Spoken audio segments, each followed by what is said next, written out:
उत्तर पूर्व में रूस की जीती हुई बाजी पलटने के बाद यूक्रेन ने दक्षिण में उसे चित करने के लिए ताकत झोंक दी है। यूक्रेन का दक्षिण वो इलाका है जहां रूस ने जंग के शुरुआती दिनों में ही अपनी पकड़ मजबूत कर ली थी।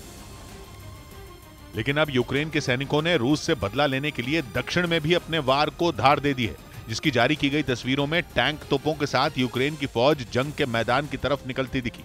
मौके पर पहुंचते ही यूक्रेन की सेना तुरंत एक्शन में आ गई और फिर शुरू हुई फ्रंट लाइन पर गोलों की बरसात। यूक्रेन का दावा है कि पिछले कुछ हफ्तों में उसने दक्षिण में रूस से अपनी लगभग 500 वर्ग किलोमीटर की जमीन आजाद करा ली है।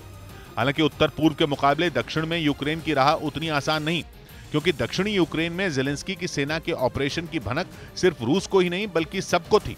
बीते कुछ वक्त से पूरी दुनिया की नजरें दक्षिणी यूक्रेन में ज़ेलेंस्की के जवाबी हमले पर टिकी थी, इसलिए रूस भी पहले से ही तैयारी करके बैठा था।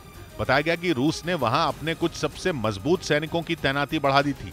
रूस की सेना दक्षिणी यूक्रेन में डिफेंसिव पोजीशन ले चुकी है और यूक्रेन को उसके तगड़े हमलों का सामना करना पड़ रहा है।